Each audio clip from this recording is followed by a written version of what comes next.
Así que bienvenidos. Y bueno, arranquemos. Hoy vamos a empezar porque, digamos, serán varias clases con el punto 1.2, Escuela de Frankfurt, crítica del autoritarismo.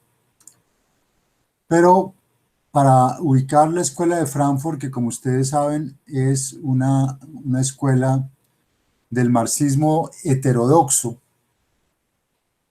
hay dos grandes ramas en el marxismo, dos grandes ramas, incluso pues para muchos puede haber más, pero dos grandes ramas iniciales, el marxismo ortodoxo y el marxismo heterodoxo. Por supuesto, para presentar el marxismo heterodoxo y la Escuela de Frankfurt en su marco, tenemos que ir al origen del pensamiento marxista, es decir, a Marx, y pasar después al marxismo ortodoxo y finalmente el marxismo heterodoxo. Esa es la lectura que tenemos para esta unidad, la de Max Horkheimer, El Estado Autoritario, que es una reflexión en torno sustancialmente al Estado, al Estado en el nazismo, ¿no? Al Estado autoritario que se va dando en el nacionalsocialismo en Alemania, pero que por supuesto tiene unas implicaciones más globales y universales. Y vamos entonces a retrotraernos al pensamiento de Marx, vamos para comprender pues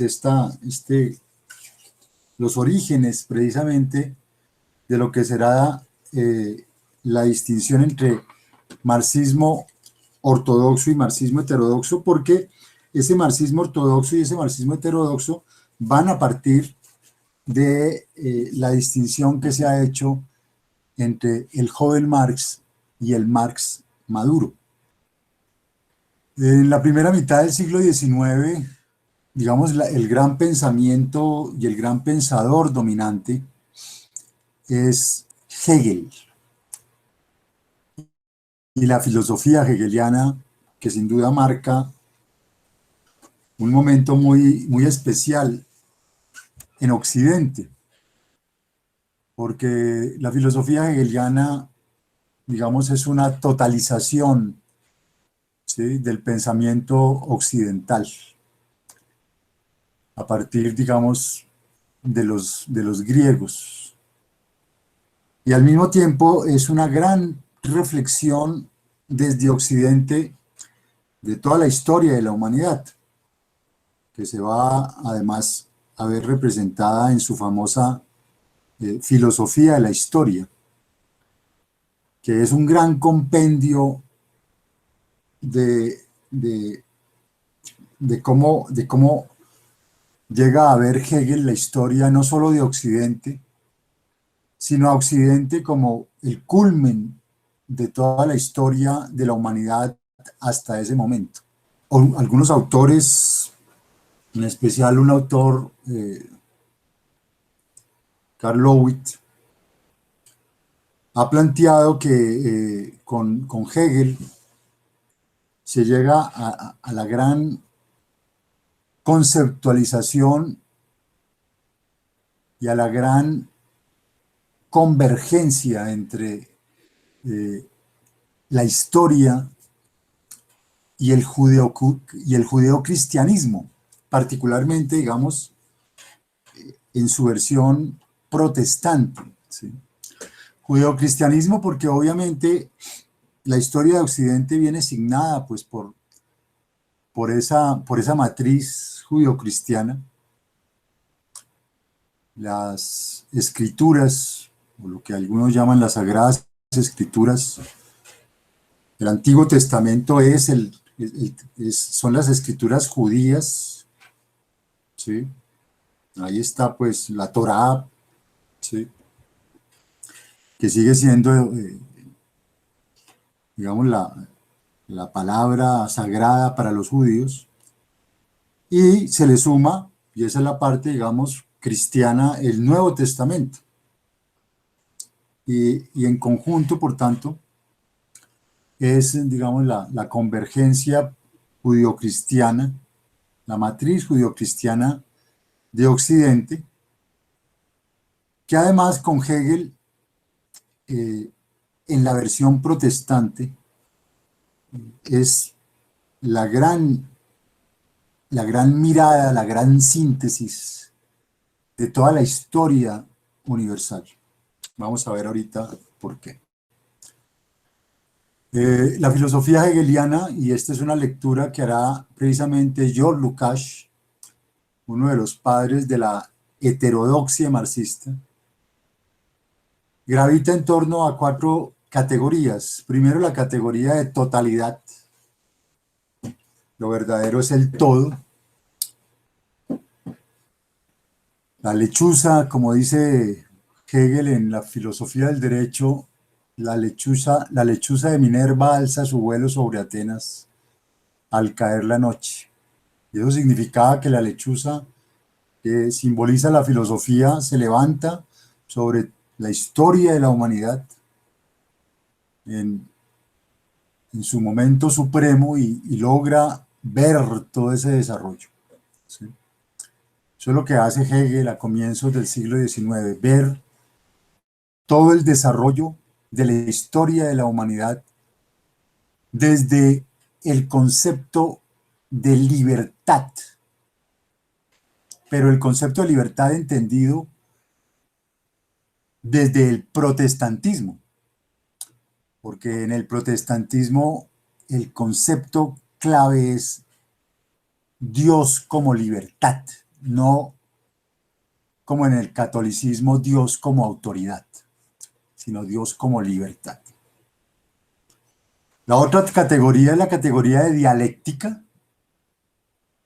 y es que ese movimiento de la historia es un movimiento dialéctico, un movimiento de negaciones permanentes, de momentos que niegan al anterior y que preludian el siguiente, ¿sí?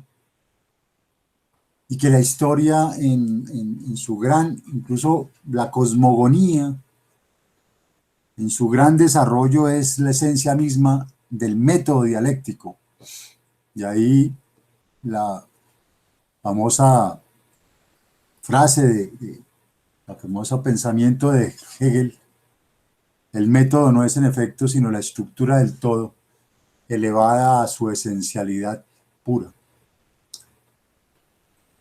La otra categoría es la identidad sujeto-objeto, que es básicamente la disputa que había habido en toda la modernidad, sino en toda la historia de Occidente, de qué prima en el conocimiento, los que primaban la razón y los que primaban lo empírico. Hegel básicamente va a decir, pues ni lo uno ni lo otro, ambos son 2 condiciones para el conocimiento. Los datos de los sentidos, los datos empíricos que son organizados racionalmente. Y finalmente la categoría central, que es la categoría de alienación, que es una categoría muy interesante, muy profunda, y que va a ser clave en Marx, que es la consideración de que la historia es el calvario del espíritu, de que la historia es todo el proceso por el cual el espíritu, y cuando Hegel habla de espíritu, se está refiriendo es al ser humano en la historia, de que la historia es el camino del espíritu para conquistar su verdad. Y eso es un proceso que desde el comienzo de los tiempos se ha dado a través de una alienación permanente. Entonces, Hegel, dentro de esta gran cosmogonía cristiana, no católica, cristiana protestante, concibe el comienzo de los tiempos como la idea. ¿La idea qué es la idea? La idea es Dios, pero para el protestante Dios es libertad. Esa idea se aliena en el mundo, se vuelve materia, se vuelve idea fuera de sí. De ser idea en sí se vuelve idea fuera de sí. Se hace cosa, se hace mundo, pero todavía Dios no es consciente de sí mismo. Necesita un tercer momento, el momento del espíritu, el momento del ser humano en la historia. Pero incluso como espíritu, el ser humano tiene que pasar a su vez por tres momentos que constituyen alienaciones sucesivas. Un primer momento donde el ser humano conquista la conciencia colectiva, ¿sí? El espíritu subjetivo. Un segundo, y ahí también se produce una alienación del espíritu subjetivo de la conciencia al mundo histórico. En el espíritu objetivo igualmente ya nos encontramos en la historia misma, ¿sí? Tal como la hemos conocido, particularmente desde la Grecia antigua hasta el siglo XIX, inicios del siglo XIX, ¿sí? Y ahí también Hegel muestra los sucesivos pasos, los sucesivos momentos de ese camino del espíritu por conquistar su libertad y la conciencia de la libertad, hasta que llega la Revolución Francesa y Napoleón, ¿sí? Y finalmente el espíritu absoluto, donde para Hegel finalmente alcanzamos la conciencia de la historia misma y la conciencia del género humano a través del arte, de la religión, de la filosofía, de la historia, ¿no? De la filosofía, de la historia. El saber absoluto es historia. Y es ahí cuando al mirarnos al espejo, cada uno de nosotros comprendemos que estamos y que somos cada uno de nosotros el culmen, no solo del género humano, que en cada uno de nosotros se resume el ser humano, sino que al vernos al espejo, Dios está tomando conciencia de sí mismo, ¿sí? Y está tomando conciencia de la libertad.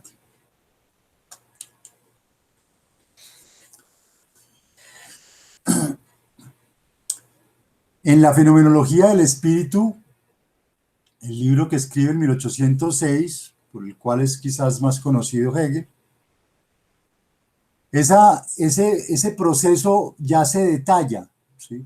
Empezamos en lo que llama Hegel el espíritu verdadero, el mundo ético, ¿sí? Donde el mundo de la Grecia antigua, donde surge el derecho positivo como una herida. Hegel desprecia el derecho positivo. Para Hegel el derecho positivo es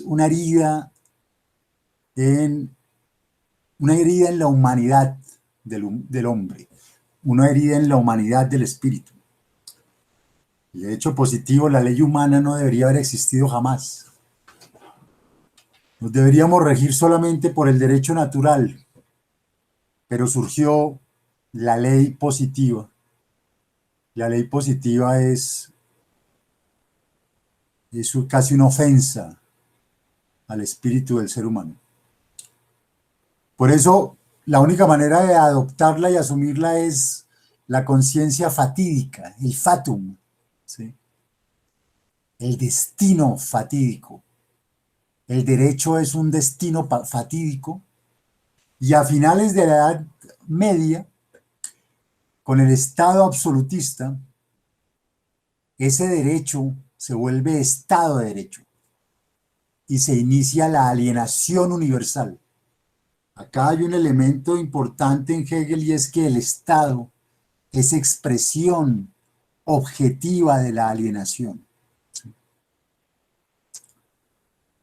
Pero, pero hay que asumirlo fatídicamente. No se puede simplemente negar, como hará Nietzsche más tarde. ¿Sí? Está ahí. Y por tanto es una variable innegable. Y aquí entonces pasamos al segundo momento, el espíritu autoalienado, la cultura, que es básicamente la modernidad temprana, que es la lucha entre la conciencia vil y la conciencia noble, es la lucha entre el burgués y la aristocracia, ¿sí? Que se convierte después en la lucha entre la conciencia racional y la conciencia supersticiosa en la Ilustración, en el siglo XVIII. Y ese proceso culmina con la Revolución Francesa, que desgraciadamente no logra conciliar la libertad con la sociedad, porque se vuelve terror. ¿Sí? Vimos cómo la distinción amigo-enemigo se cataliza en la Revolución Francesa, ¿no? Que ya venía, digamos, presente en las guerras de religión desde el siglo XVI y XVII. Y entonces aquí, en el momento del espíritu autocerciorado, que es un momento muy, podríamos decir, muy sarcástico de Hegel, aparece Kant, aparece la moral kantiana, ¿sí? La expresión de la burguesía revolucionaria, y frente a la frustración, frente a la impotencia de la burguesía por conciliar la libertad con la sociedad, Kant toma el camino de una reconciliación formal, de plantear que aunque no somos libres e iguales en la realidad, somos libres e iguales formalmente.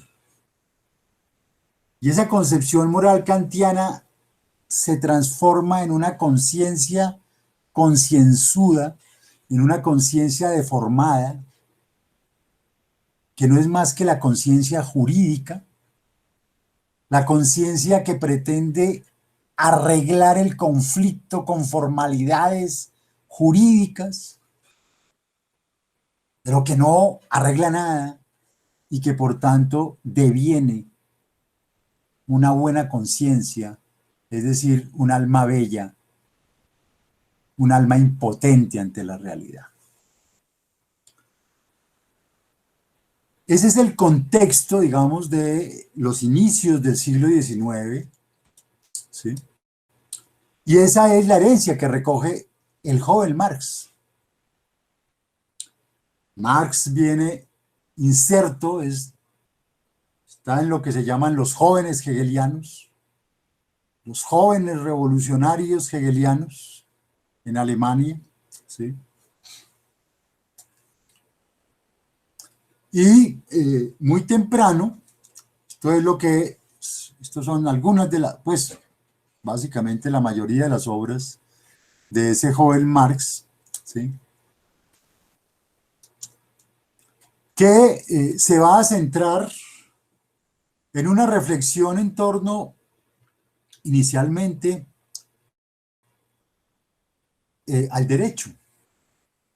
En la carta al padre, Marx le comunica a su papá en 1837 que va a dejar de estudiar derecho y que va a dejar de estudiar derecho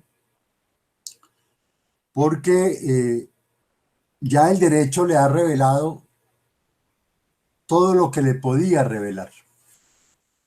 Y en esa carta al padre le hace pues una gran síntesis de lo que es el derecho, particularmente el derecho privado en ese momento, que gravita en torno al Código Civil napoleónico, le hace una extraordinaria síntesis de una de las escuelas eh, dominantes en Alemania en ese instante a nivel jurídico, que es la Escuela Histórica del Derecho de Bonne-Savigny, y le pone de presente cómo el derecho, y lo va a decir casi con estas palabras, no es real. El joven Marx le está diciendo a su padre: entonces comprendí que el derecho, en especial el derecho privado, no es real. Así lo dice. Y entonces se pone a estudiar filosofía, o aquí hay, digamos, una oscuridad que de pronto ustedes pueden explorar. Ustedes saben que uno puede estudiar, pues, en Alemania y en Europa uno puede estudiar derecho y sin embargo después puede hacer su doctorado en filosofía o viceversa. Más o menos, pues, digamos, hay una amplitud de posibilidades, y particularmente en ese momento, tal vez hoy no es tan fácil, pero en ese momento sí lo era. Es probable que Marx hubiera terminado en efecto sus estudios de derecho, pero no se hubiera doctorado, ¿sí? No solamente no se hubiera graduado de pregrado en derecho, sino su doctorado como tal, su tesis de doctorado, no la culmina en las ciencias jurídicas, por llamarlo en esos términos, sino en la carta al padre le está diciendo que va a estudiar filosofía para comprender el sentido más bien del derecho. Y su tesis de doctorado en filosofía va a ser precisamente sobre la diferencia de la filosofía de la naturaleza en Demócrito y en Epicuro. ¿Sí? Y ya en este momento Marx, el joven Marx, se ha orientado de manera expresa por la filosofía para tratar de dar razón de algo que el derecho como tal no le permitía satisfacer, que era la comprensión plena, el sentido pleno de lo que era el derecho, pero también de lo que era la sociedad. ¿Sí? Digamos, la idea central de este joven Marx, todavía hegeliano, ¿sí? Todavía, digamos, con una influencia poderosa de Hegel, es la idea de que la emancipación solo se logra superando la alienación, de que no hay emancipación mientras no se supere la alienación, y de que para superar la alienación se requerían una democracia real, una democracia plena.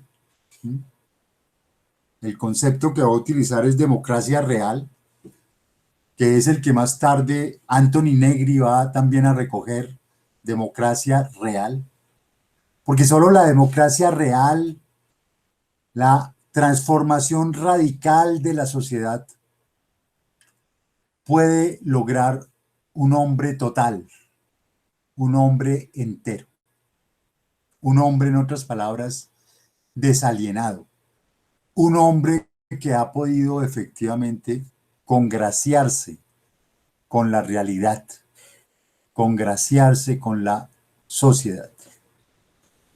Entonces el joven Marx retoma esa categoría de Hegel, la alienación, ¿sí?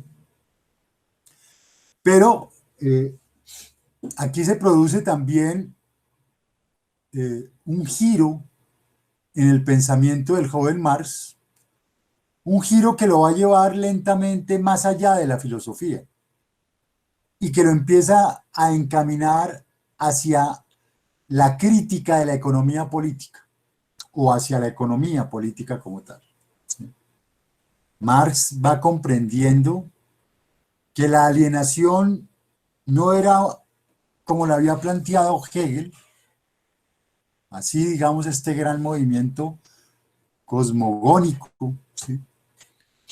Desde Dios como idea de libertad hasta un espíritu absoluto donde se reconcilia el hombre con ella y donde Dios se reconcilia con el hombre y con la sociedad, ¿sí?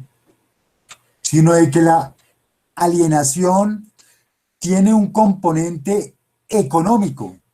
Y esto es porque Marx está ya leyendo a David Ricardo, porque ha leído a los fisiócratas, en fin, porque se está apropiando no solo de la filosofía, sino particularmente de la economía y de la teoría económica, de lo que se conocía como economía política, ¿sí? Y comprende que es necesario transitar a una consideración más, eh, más efectiva, más concreta de la problemática de la alienación. Y aquí entonces el concepto de alienación sufre una primera cualificación y pasamos de la alienación, como la entendía Hegel, a un concepto en alemán y traducido al español que va a ser la enajenación, la enajenación. Y en los manuscritos económico-filosóficos del 44, que es uno de los textos que cierran esta primera etapa del joven Marx, el joven Marx precisamente va a poner de presente cómo en el capital, en la propiedad privada, en el dinero, se materializa la enajenación de el trabajo del obrero, de que hay capital porque hay plusvalía, de que ese capital en últimas es por una apropiación privada de la propiedad, de los medios de producción, de que el dinero, la forma, digamos, material del capital, se ha constituido en la máxima expresión de esa enajenación, en la medida en que no importa lo que yo sea o lo que yo quiera o lo que yo persiga, si tengo el dinero, puedo conseguirlo. Entonces, los manuscritos económico-filosóficos van precisamente a mostrar que el corazón de la enajenación está en el capitalismo que permite que el burgués, dueño de los medios de producción, dueño de la propiedad, genere un capital gracias a una plusvalía a partir del trabajo del obrero que solamente tiene su fuerza de trabajo para ofrecer y no tiene más. Y aquí entonces empiezan a poner en cuestión conceptos claves y profundos del derecho civil, del Código Civil que la Revolución Francesa había establecido como la gran herencia de la burguesía revolucionaria, ¿sí? La primera es que no somos libres e iguales en el momento de firmar un contrato, que el desposeído que solo llega con la fuerza de trabajo, que solo llega con sus manos, ¿sí?, no está en unas condiciones de igualdad y de libertad frente al burgués y frente al capitalista. que llega ya en unas condiciones inequitativas, ¿sí? Porque el burgués le puede ofrecer lo que quiera y él, si no quiere morirse de hambre, le toca aceptar esas condiciones. No es muy lejano a lo que hoy estamos viviendo con las órdenes de prestación de servicios, ¿sí? Que parten de que estamos aceptando libremente las condiciones, incluso legales, que nos están imponiendo, ¿sí? Trabajar domingos, trabajar horas nocturnas, trabajar horas extras sin reconocimiento. Ese fue, digamos, una de las consecuencias de las reformas laborales que se desarrollaron a partir del consenso de Washington en los años 90. La flexibilización del trabajo, como se la ha llamado. Y en otro libro, en otro texto, digamos, de ese momento que se llama La cuestión judía,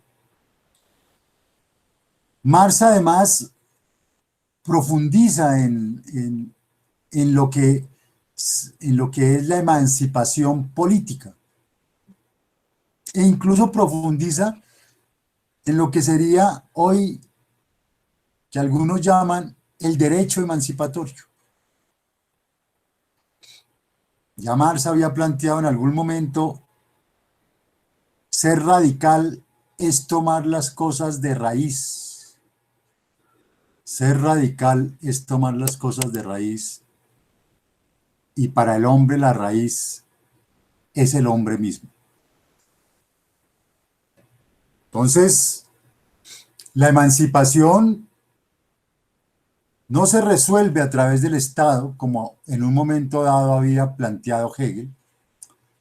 En la filosofía del derecho, ¿sí? Hegel había dado un giro a su pensamiento frente a la fenomenología del espíritu, y había planteado que el gran instrumento de la emancipación era el Estado. Por eso un autor francés, Henri Lefebvre, llegó a decir que el siglo XX había sido un siglo hegeliano, porque todas las ideologías políticas, el fascismo, el marxismo y el liberalismo, los tres habían coincidido en que el gran instrumento de emancipación era el Estado. El Estado fascista, la dictadura del proletariado, ¿sí? Y el Estado liberal, la democracia liberal, ¿sí?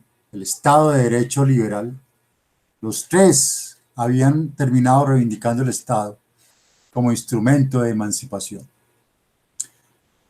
Y en este texto, que también ha sido recogido por las feministas norteamericanas particularmente, Marx rechaza la emancipación a través del Estado. El Estado no es emancipatorio. El Estado no es un instrumento de emancipación. Más tarde Engels desarrollará esa línea, ¿sí?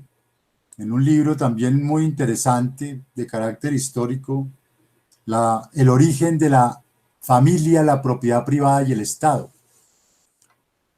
Y la consideración ya aquí en semilla de Marx, que más tarde el Marx maduro también desarrollará, es que al final el Estado toma partido por las clases poseedoras contra las clases desposeídas. Por tanto, el Estado no es emancipatorio del más débil, no es garantía de emancipación del más débil. Al contrario, el Estado se pone del lado del más fuerte, se pone del lado del capital. Ahí lo están viendo ustedes, ¿sí? En estos días aquí en Colombia, ¿sí? El Estado, en la expresión del gobierno, prefirió socializar las pérdidas y la deuda de Avianca que darle una renta mínima a tanto colombiano afectado por la pandemia durante 5 meses que perdió su empleo, ni siquiera para sacar del bolsillo y dar una matrícula cero, ¿sí?, a las universidades públicas. Prefirió darle la plata, digamos, al gran capital para salvar una empresa que de nuevo ni siquiera ya es colombiana. Entonces el Estado no es emancipatorio. Pero Marx va más allá. La política no es emancipatoria, ¿sí? No es la emancipación política la que libera al hombre, ¿sí? Y mucho menos es el derecho, ¿sí?, ni los derechos humanos.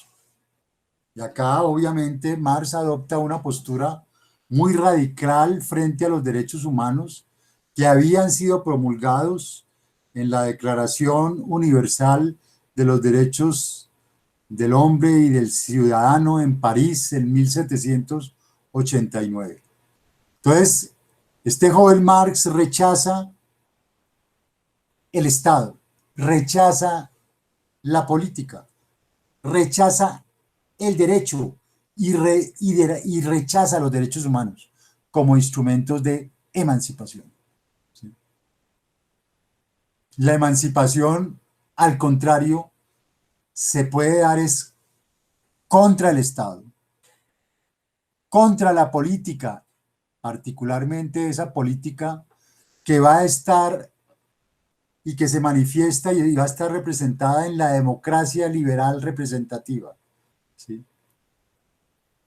contra el andamiaje jurídico del Estado, contra las leyes y contra los derechos humanos. Ahí entienden ustedes la proyección de ese planteamiento de Marx. Ser radical es tomar las cosas de raíz, y para el hombre la raíz es el hombre mismo. Entonces, ese concepto de enajenación que ya ha sufrido un proceso de cualificación frente a Hegel, en el joven Marx ya establece una diferencia que no estaba presente en Hegel.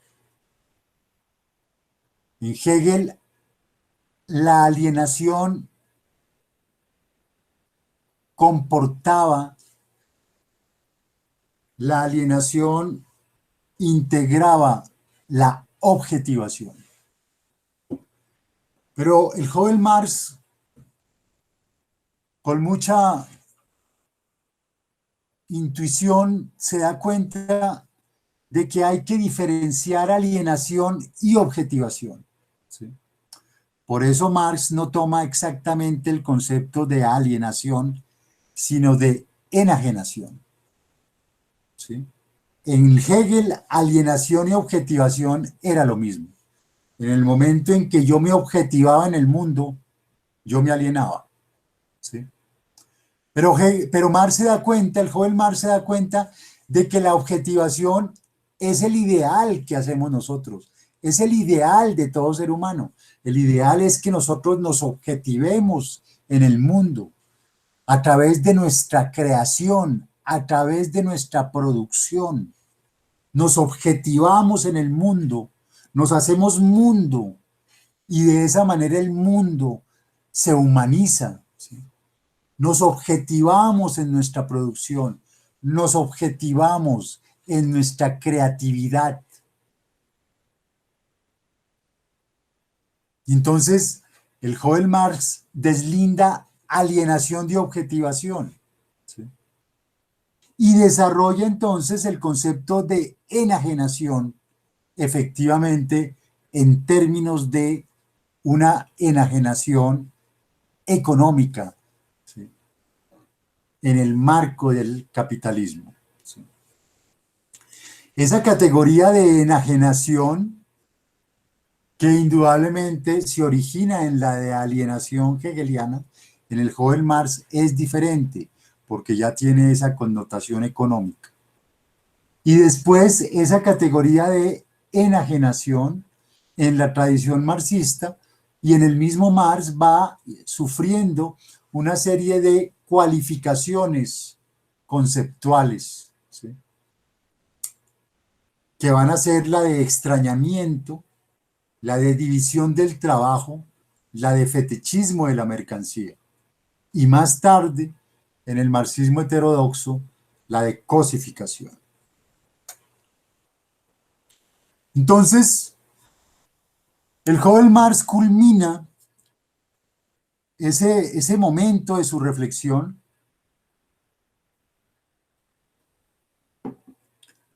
con una enajenación que diferencia de la objetivación.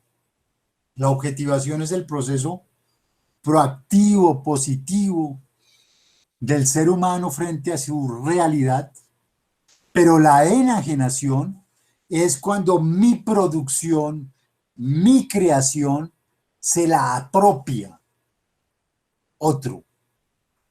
En el caso del capitalismo, se la apropia el burgués, se la apropia el capitalista.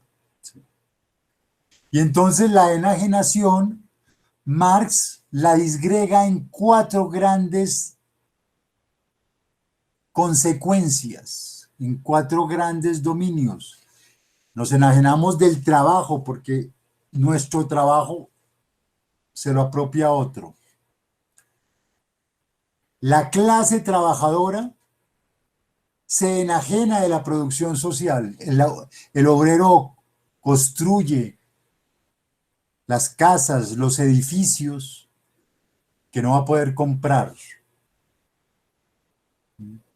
Los grandes edificios en el Nogal, el Gun Club, ¿sí?, los grandes edificios, ¿sí?, los grandes apartamentos de 1000 metros, ¿sí?, que construyen los obreros, nunca pueden ser adquiridos por ellos. Ellos los producen, pero ellos no los pueden comprar. Entonces, se enajena la producción social de la clase productiva. Pero también sufrimos un proceso de enajenación de nuestra propia humanidad.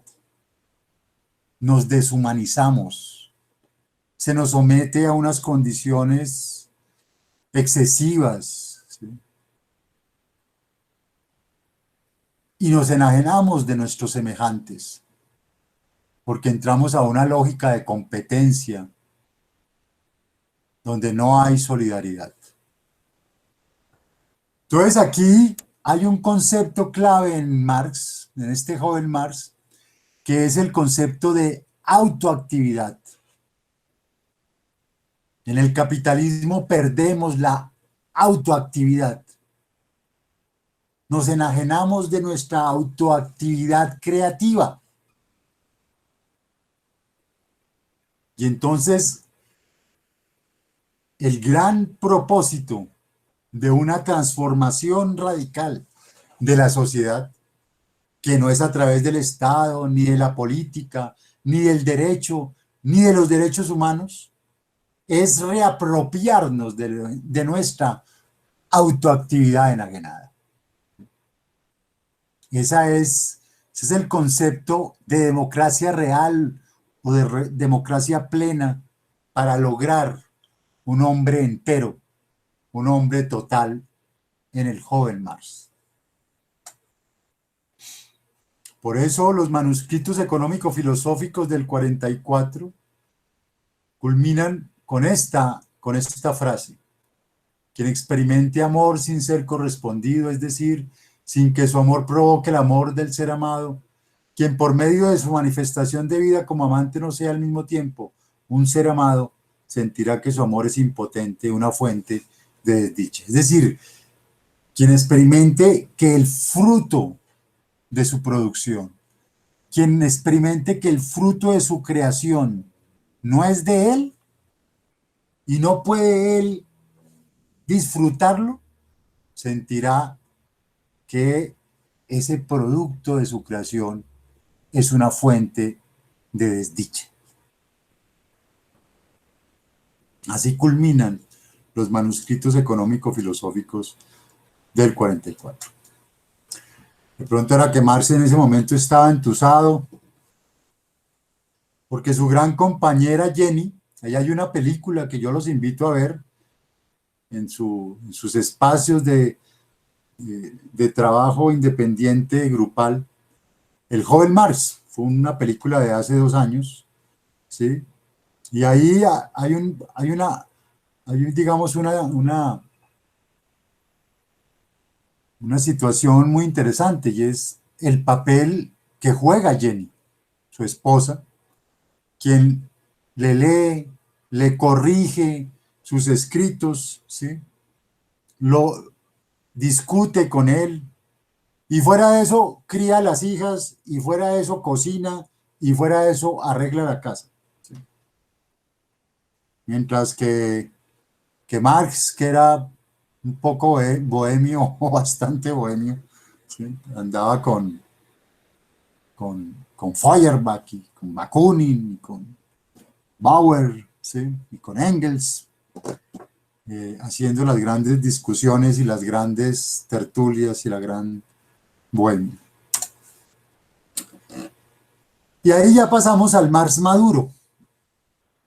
Ustedes se preguntarán, bueno, ¿y esa distinción de dónde viene? Bueno, la distinción viene porque en las obras escogidas de Marx y Engels, de Editorial Progreso, que ustedes de pronto todavía pueden por ahí conseguir, yo las tengo acá, ¿sí? Las obras escogidas comenzaban con las tesis sobre Feuerbach. Todo lo del joven Marx no hacía parte de las obras escogidas de Marx Engels. ¿Por qué? Porque el marxismo ortodoxo consideró que el joven Marx no era marxista. ¿Y por qué no era marxista? Pues porque el joven Marx se había centrado en el problema de la alienación, que había sido un problema de Hegel. Mientras que, ya lo vamos a ver, el Marx maduro empieza a profundizar sus reflexiones y sus estudios y sus investigaciones sobre economía política, y, digamos, va a hacer una lectura de la enajenación en unos términos más económico-políticos. Entonces, de ahí que el Marx maduro arranque con las tesis sobre Feuerbach. La famosa tesis, los filósofos no han hecho más que interpretar de diversos mundos el mundo, pero de lo que se trata es de transformarlo. El propio educador necesita ser educado. Son, digamos, dos de las tesis sobre Feuerbach, que en todo caso es un autor clave para Marx, porque es el que le permite superar, en cierta manera, el idealismo dominante de la herencia hegeliana, ¿sí? Hegel era lo que se llamaba, o lo que en ese momento se denominaba, un representante del idealismo objetivo, ¿sí? Y en muchos sentidos el joven Marx todavía está imbuido de incluso no solo de las categorías hegelianas, sino de la misma, el mismo lenguaje y la misma forma de pensar de Hegel. Hegel es un autor excepcional, extraordinario en su momento histórico, ¿sí? El libro de Karl Lowitz, que se llama De Hegel a Nietzsche, sobre el siglo XIX alemán, muestra la influencia de Hegel a lo largo de todo el siglo XIX, ¿sí? Solo para hablar del siglo XIX. Pero como digo, Henri Lefebvre más tarde va a mostrar cómo el mismo siglo XX también es un siglo hegeliano, ¿sí? Entonces, obviamente, solo hasta la lectura de Feuerbach, digamos que Marx está todavía inserto en esa inercia del pensamiento hegeliano. Aunque ya está confrontando a Hegel, digamos que sigue pensando en términos de las categorías hegelianas. Y solo con Hegel, solo con Feuerbach, digamos, da el giro hacia una concepción diferente de la historia. ¿Sí? Solo con Feuerbach, a quien también, digamos, va a asumir críticamente, va a poder Marx trascender a Hegel y trascender también a Feuerbach. Y aquí es donde se junta con Engels, que será su gran compañero, ¿no?, de toda la vida. La gran paradoja es que Engels es un industrial inglés, hijo de burgueses, capitalista, ¿sí? También tiene, digamos, una fábrica, ¿sí? Unos operarios, pero podríamos decir que esa plusvalía de Engels es la que le permitió a Marx vivir toda la vida, incluso irse a vivir a Inglaterra después de que Marx es desterrado de todos los países de Europa, de Francia, de Alemania, de Bélgica, que era además el país más liberal, ¿sí? Y hasta de ahí lo sacan por revoltoso y termina, digamos, su vida en Inglaterra, en Londres, viviendo, digamos, muy, muy económicamente, por decir lo mínimo, ¿sí?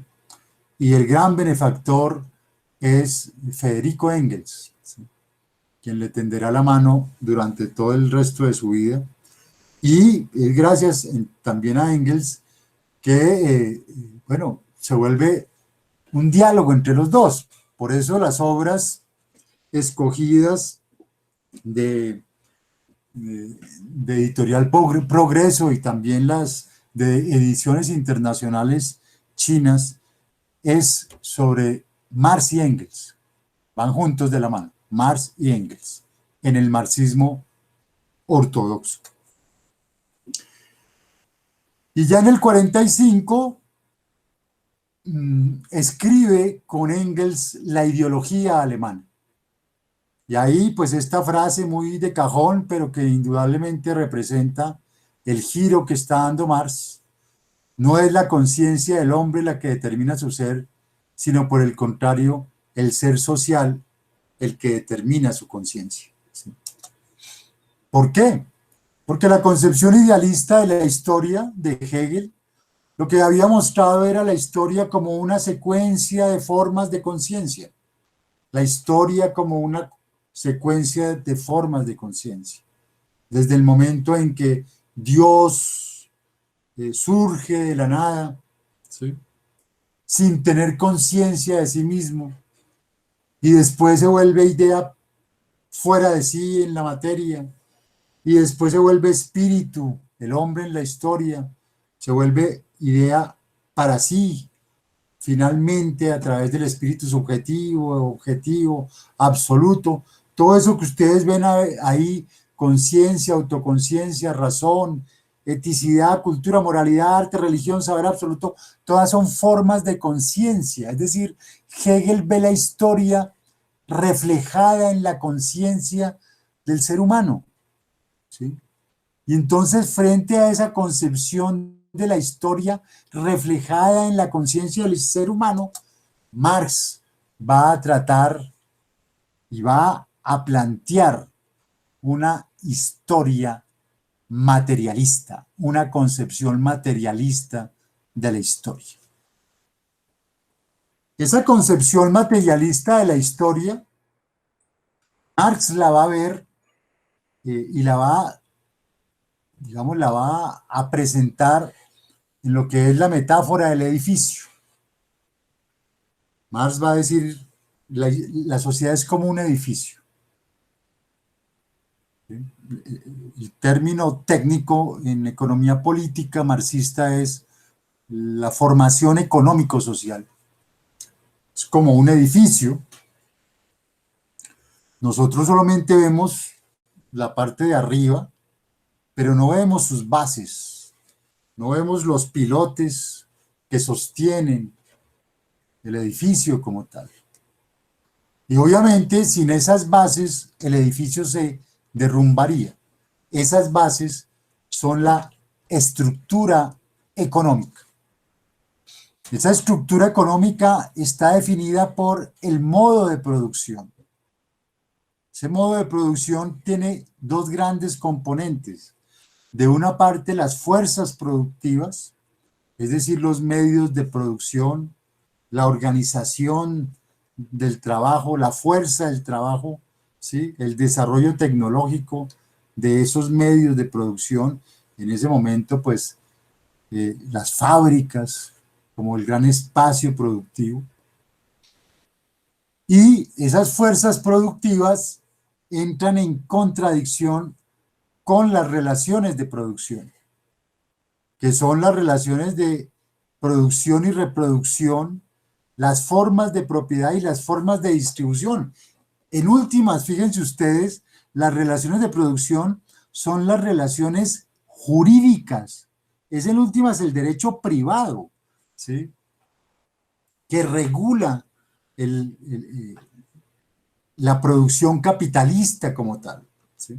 Pero que regula en general en toda sociedad la forma, la manera, la dinámica de la producción misma. Y entonces es ese conflicto objetivo, que será la tesis objetiva del marxismo, el que constituye la contradicción básica, sustantiva, estructural, por el cual cuando se produce se genera una revolución social. Y Marx define una secuencia histórica de modos de producción, el modo de producción tribal, asiático, esclavista, feudal, capitalista. Y es esa secuencia de modos de producción el corazón de la concepción materialista de la historia. Ya no es la secuencia de formas de conciencia, como en Hegel, ahora es la secuencia de modos de producción. Pero sobre esa estructura económica se monta la superestructura, y ojo con esto, jurídica, política y formas de conciencia social, como la religión, el arte y la filosofía. Insisto, jurídica, política y formas de conciencia social, porque más tarde el estalinismo va a introducir una revisión de Marx, una revisión sustantiva, fundamental, al hablar de superestructura jurídico-política e ideológica, como si la ideología fuera parte, ¿sí? No, en Marx toda la superestructura es ideológica. ¿Y qué significa ideológica? Marx no desarrolla una teoría de la ideología, pero plantea que la ideología tiene en últimas, es como una cámara oscura, es como un reflejo, es como un eco de la realidad, es una formación nebulosa. En últimas, la ideología, ¿para qué es? Para ocultar las contradicciones de la estructura económica. Eso significa que tanto lo jurídico como lo político, como las formas de conciencia social, como la religión, el arte y la filosofía, las tres dimensiones son ideológicas. Es decir, tienen como propósito ocultar el conflicto objetivo. Y entonces ahí es donde se presenta lo que se va a llamar la tesis subjetiva, ¿sí? Hay un conflicto objetivo entre fuerzas productivas y relaciones de producción, y la tesis subjetiva, que quedará planteada en el Manifiesto Comunista, es que la historia es la historia de la lucha de clases, ¿sí? Es decir, que a nivel de la superestructura se toma conciencia del conflicto y se genera una lucha de clases. Entonces la ideología hace alusión a la realidad, pero nos da una visión distorsionada de la realidad. No nos permite ver la realidad como tal. ¿Sí? Y aquí es donde se va, digamos, también produciendo, no el Marx, pero sí en el marxismo y en buena parte en lo que serán los desarrollos ya muerto Marx del marxismo ruso y de Engels, ¿sí? De lo que se va a conocer como la teoría del reflejo y como cierto determinismo económico, ¿sí? En el sentido de que no hay posibilidad de reacción proactiva desde la superestructura jurídico-política y las formas de conciencia social sobre la estructura económica. Eso lo vamos a ver eh, inmediatamente en los grandes debates que se dan en torno a la teoría marxista. Ya en el manifiesto comunista, pues viene la gran afirmación de que el capitalismo todo lo desvanece, todo lo sólido se desvanece en el aire. ¿Sí? Que después era un libro maravilloso de Marshall, ¿sí? Todo lo sólido se desvanece en el aire. El capitalismo llega y irrumpe en la historia, transforma todas las relaciones sociales, transforma todos los medios de producción, transforma toda la vida social y es de su esencia transformar y seguir transformando sin parar, ¿sí? Hasta llegar a las consecuencias incluso ecológicas, ¿sí? Que hoy vemos.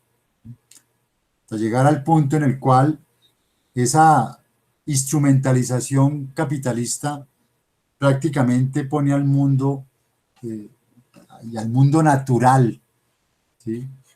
Al borde de su autoextinción. Pero Marx le reconoce al capitalismo, digamos, esa fuerza, ¿sí? Esa dinámica transformadora. Por eso algunos van a decir, en Marx hay también, digamos, indirectamente, hay como una venita de utilitarista, una venita, eso lo va a decir schumpeteriana, lo va a decir Wallerstein, el teórico de colonial marxista, una venita, una venita schumpeteriana muy particular que casi lo hace admirar el capitalismo. Y es indudable, ¿sí? Marx está viendo siglo XIX a, a 3 siglos de la Edad Media, cómo el mundo se transformó como jamás hubieran pensado que podía transformarse. Jamás la humanidad había esperado una transformación de esa magnitud. Y se establece pues la otra, el otro gran presupuesto del marxismo, la historia de todas las sociedades hasta nuestros días, es la historia de la lucha de clases, ¿sí?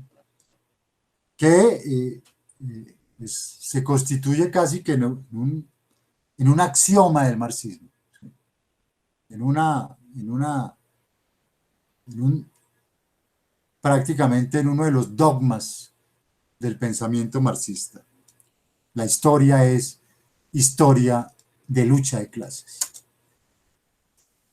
Y obviamente, pues,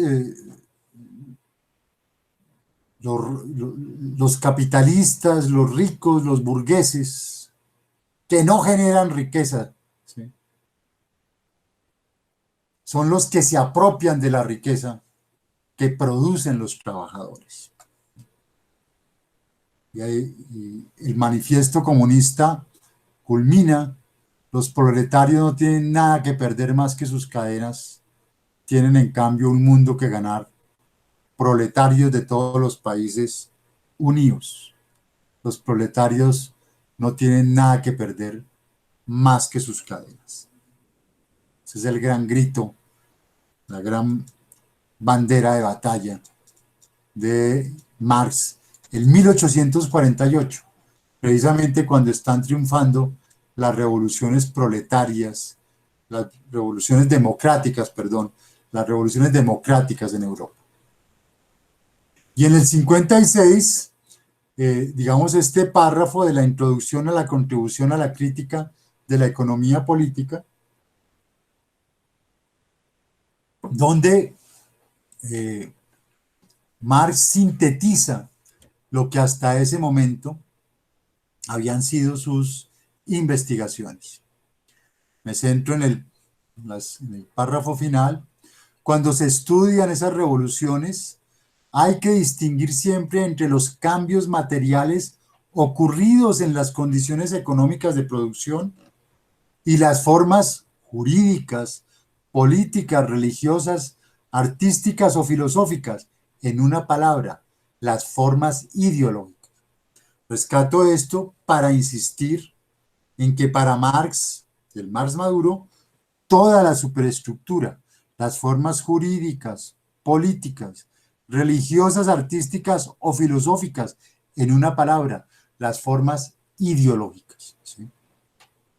Y todas esas formas ideológicas están orientadas a ocultar el conflicto objetivo. Entonces ahí viene el manifiesto comunista, El Capital, donde igualmente se va, digamos, el marxismo revolucionario, si ustedes lo quieren llamar en esos términos, va a recoger otra de las grandes consignas de Marx. La violencia es la partera de toda sociedad vieja preñada de una nueva. ¿Sí? O sea, la violencia es la partera de la sociedad. En 1871 se produce la Comuna de París, la toma por parte del proletariado y las clases populares del poder en París. Es de ahí de donde proviene la Internacional de Eugène Pottier en 1871. ¿Sí? Ahí tiene la letra: arriba los pobres del mundo, en pie los esclavos sin pan, y gritemos todos unidos, viva la Internacional. Hasta ese momento el himno de las revoluciones había sido la Marsellesa, ¿sí? La Marsellesa francesa, el himno francés. Y a partir de ahí empieza, digamos, ya a tomar fuerza la Internacional. Pero hay que recordar que incluso cuando llega Lenin, cuando los bolcheviques llegan, creo que a San Petersburgo, lo que se canta inicialmente es la Marsellesa. La Marsellesa había sido el himno revolucionario por excelencia. Pero a partir de acá, lentamente, se empieza a imponer la Internacional. Y de la Comuna de París, Marx va a derivar una serie de enseñanzas. Porque recuerden que la Comuna de París dura en el poder 3 meses. Y es, wow, llegamos al poder, listo, la revolución, ¿sí? Es una revolución bastante anarquista, en la línea anarquista. Vamos a ver ahorita la polémica entre Marx y Bakunin. Y en cierta manera se consideraba que al tomarse el poder, pues lo primero que había que hacer era acabar el Estado, ¿sí? Y pues de ahí para allá ya se vería qué se hacía. Es decir, el movimiento todavía no tenía claro, bueno, ¿y qué pasa cuando nos tomamos el poder? ¿Sí? Bueno, simplemente acabamos con el Estado. Pero Marx se da cuenta que con la derrota del proletariado a los 3 meses, pues el proletariado tiene que organizarse como Estado, porque obviamente la burguesía no se va a quedar quieta, se va a tratar de organizar y va a tratar precisamente de reconquistar el poder. Entonces, hay que crear un Estado del proletariado. Y en la crítica del programa de Gotha pues es el programa, digamos, del socialdemócrata, Marx, este es uno de los últimos escritos de Marx. Marx estaría muriendo 8 años después, creo que en 1883, y digamos de los últimos escritos así plenos de Marx es este, donde hay primero, hay varias cualificaciones de su pensamiento. Primero, la necesidad de que se establezca una dictadura revolucionaria del proletariado en el momento de la toma del poder. Segundo, la ampliación de la democracia popular. Marx, y en especial el Marx Maduro, había olvidado la cuestión democrática. Vamos a ver más tarde las implicaciones que tuvo ese olvido. La vamos a ver, digamos, en palabras en un análisis muy interesante de Jürgen Habermas, precisamente al conmemorar los 200 años de la Revolución Francesa. Y va a empezar a hablar de la extinción del Estado, ¿sí? De la extinción del Estado. Pero lo más interesante, reitero, es la reivindicación que Marx hace de la democracia popular, que a partir del 45 había olvidado. La cuestión democrática había desaparecido del horizonte teórico marxista, porque Marx va a considerar que la democracia, va a leer la democracia solo como democracia parlamentaria burguesa, y por supuesto va a rechazar ese tipo de democracia. Pero aquí es interesante ver cómo la distinción burguesía-proletariado también exacerba la distinción amigo-enemigo, ¿sí? O sea, Marx igualmente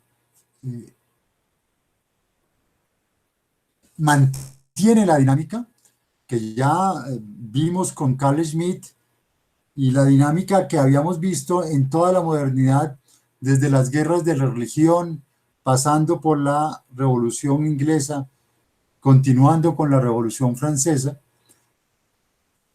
La distinción burguesía-proletariado instituye, mantiene la distinción amigo-enemigo de toda la modernidad. Entonces hay varias lecturas de Marx, pues esta es la que se va a derivar del Marx joven y del joven Marx y el Marx maduro. Del joven Marx saldrá el marxismo heterodoxo, centrado en el problema de la alienación, y del Marx maduro saldrá el marxismo ortodoxo, centrado en el problema de la economía política. Pero algunos autores también van a hablar, Gerard Virar, un catalán, va a hablar de tres Marx: el Marx romántico, la crítica de la alienación; el Marx científico, la crítica de las ideologías; y finalmente el Marx republicano, la crítica del liberalismo. Cuando veamos el republicanismo, volveremos, digamos, sobre esta visión del Marx republicano. Entonces, cuando hablamos de marxismo ortodoxo, recuerden, es el marxismo que reivindica la crítica de la economía política del Marx maduro. Y cuando hablamos del marxismo heterodoxo, ¿sí?, un marxismo más académico, estamos hablando del joven Marx, que reivindicó el problema de la enajenación, ¿sí? El uno centrado en la crítica de la economía política, el otro centrado en el problema de la alienación hegeliana que Marx va a plantear como enajenación. Y esas son las dos tradiciones marxistas constituyentes, ¿sí? De ahí saldrán pues las diferentes líneas, los diferentes marxismos, ¿no? Que es claro que no ha habido un solo marxismo, ¿sí? Los únicos que hablan de un solo marxismo son los marxistas ortodoxos, que por supuesto descalifican a todos los demás. Bueno, pero en todo este contexto va a haber varios grandes debates que no se pueden obviar.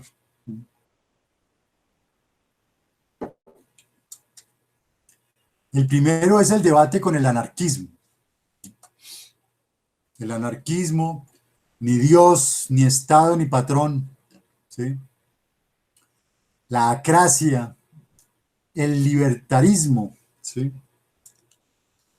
Que es diferente, lo veremos después, del libertarianismo, ¿sí?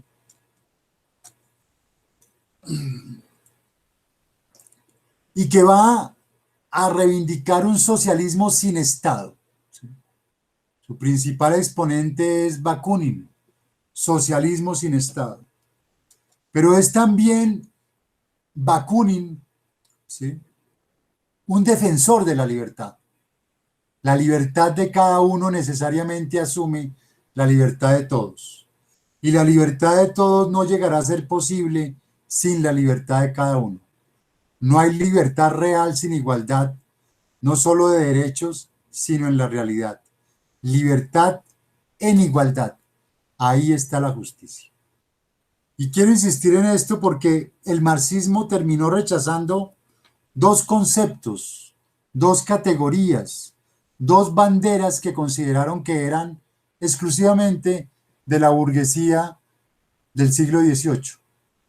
De una parte la libertad y de otra parte la democracia, ¿sí? Y esa fue, digamos, y esta es una crítica de izquierda a Marx, no es una crítica de derecha, ¿sí? Esta es una crítica de izquierda a Marx. Y ahí queda planteado en toda su magnitud. Libertad sin socialismo es privilegio e injusticia. Eso es la democracia burguesa. Socialismo sin libertad es tiranía y brutalidad. En esa frase consignaba Bakunin, ¿sí?, el problema que veía ya en el marxismo, ¿sí?, el problema que estaba viendo en Marx y su reivindicación del partido por encima del movimiento y su reivindicación del Estado por encima del proletariado y el campesinado. Y así lo reflexiona Bakunin. Demócratas y rebeldes se hicieron extremadamente conservadores cuando llegaron al poder. No más Stalin. Por lo general estos retrocesos suelen atribuirse a la traición, pero es una idea errónea. En su caso, la causa dominante es el cambio de posición y perspectiva, puesto que el Estado político no tiene otra misión que la de proteger la explotación del trabajo popular por parte de las clases económicamente privilegiadas. El poder de los estados solo puede ser compatible con la libertad exclusiva de las clases a las que representa. Y por esta misma razón está destinado a oponerse a la libertad del pueblo.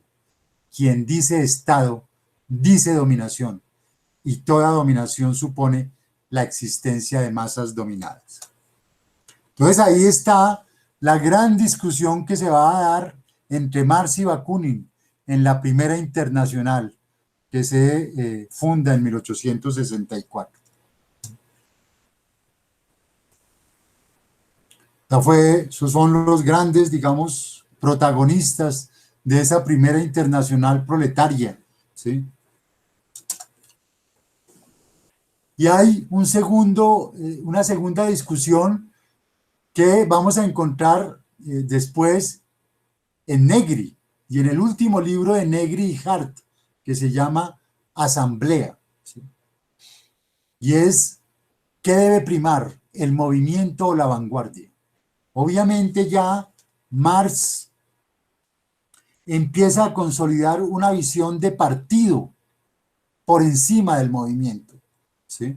La vanguardia tiene que estar, tiene que dirigir al movimiento. El movimiento sin vanguardia se pierde, ¿sí? La vanguardia tiene que además organizarse. Son cuadros político-militares, ¿sí? Y tiene que dirigir al partido. Pero Bakunin va a sostener que el movimiento termina siendo reemplazado por el partido y que el partido suplanta al movimiento e impone su propia agenda y que después el partido se prolonga en el Estado e impone sobre las clases revolucionarias una dictadura contra ellas. Bakunin fue profético de lo que pasó en el estalinismo. Entonces, la vanguardia se asienta sobre el movimiento.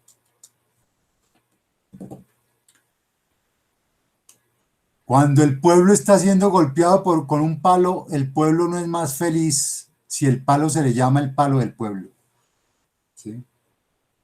Y esa va a ser la explicación que el estalinismo daría de su represión contra el proletariado y el campesinado en la Unión Soviética. Pero todo esto, ¿cuándo se empieza a gestar? Pues empieza a gestar precisamente en la discusión entre Marx y Bakunin, cuando Marx insiste en que la vanguardia tiene que dirigir al movimiento y la vanguardia tiene que organizarse como partido. Estaba sentando la simiente de lo que iba a ser más tarde la dictadura estalinista, sin saberlo, por supuesto, ¿sí? Pero Bakunin con mucho olfato, con mucha sagacidad, ya preveía, ¿sí?, lo que iba a suceder si se seguía defendiendo la vanguardia por encima del movimiento, si se seguía defendiendo el partido por encima del pueblo y si seguía levantando la bandera del Estado por encima de la sociedad. En eso el anarquismo le ganó esa pelea teórica al marxismo. Y vienen otras dos discusiones profundas que se dan en el seno de la socialdemocracia. Recuerden que en ese momento no estábamos hablando de partidos comunistas propiamente, ¿sí?, sino de partidos socialdemócratas. Una es con Bernstein, ¿sí?, sobre lo que los marxistas ya llamaban el revisionismo. La palabra revisionismo, que en el fondo solo tiene sentido para cuestiones teóricas, traducida a lo político significa reformismo, política del trabajo sistemático de reforma en contraposición con la política que tiene presente una catástrofe revolucionaria como estadio del movimiento deseado o reconocido como inevitable. Entonces, aquí había una tendencia dentro de la socialdemocracia que defendía las reformas sistemáticas. Es decir, que el capitalismo también podía ser reformado, ¿sí?, podía ser transformado, incluso sustancialmente, a través de reformas sin acudir a la revolución, ¿sí? Y se da un debate profundísimo, fíjense ustedes, el año 1899, cerrando el siglo XIX, las predicciones del marxismo son erróneas.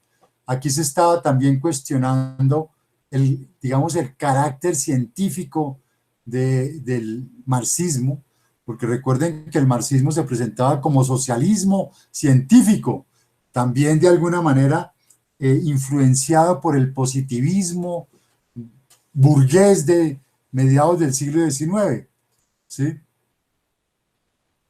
Aquí igualmente se reivindicaban algunos valores, ¿sí?, liberales para enriquecer el positivismo.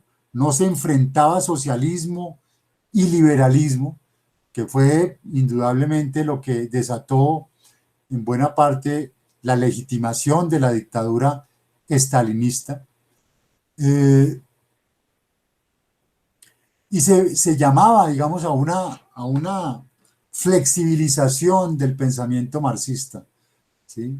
Porque ya aquí empezaba a ser como muy claro que, que Marx era leído en términos dogmáticos y no en términos críticos. Se reivindicaba la democracia, se reivindicaba el sufragio universal como instrumentos en favor del proletariado, ¿sí? Y se cuestionaba pues el economicismo que se estaba tomando ya al marxismo, el marxismo reducido, por ejemplo, al problema de la crítica de la economía política, olvidándose del problema de la alienación, ¿sí? En una consideración muy mecanicista de que como, bueno, y eso pasará después en el marxismo ortodoxo, si se quitaba la base económica, se resolvía automáticamente por sustracción de materia la enajenación económica. En el socialismo real sucedió todo lo contrario, la enajenación económica se vio exacerbada. Y igualmente, y fíjense que muchas de estas cosas las vamos a encontrar más tarde en teóricos como Gramsci y en el neomarxismo, incluso de autores actuales como Zizek o como Negri, de que la lucha de clases tenía que ser matizada porque entre los mismos capitalistas y burgueses hay contradicciones, así como hay contradicciones también entre los proletarios, que por tanto el concepto y el método y la dialéctica, digamos, tenía que ser igualmente más versátil para el análisis concreto de la situación concreta. En fin, hay unos debates en torno a revolución o reforma muy profundos, ¿sí?, dentro de la socialdemocracia y del marxismo, que desafortunadamente después desaparecen, digamos, desaparecen después con el estalinismo. Y el otro autor, Karl Kautsky, quien también va a ser rotulado por Lenin, el renegado Kautsky, ¿sí?, que en la misma línea de Bernstein, en el Partido Socialdemócrata, igualmente había entrado a reconsiderar muchas de las tesis de Marx, ¿sí? Entonces, es muy representativo y significativo, y son discusiones que se echaron a la caneca, ¿sí?, cuando fueron realmente las grandes discusiones con las cuales se cerró el siglo XIX y se cerró y se abrió el siglo XX dentro del marxismo. Bueno, cerramos aquí.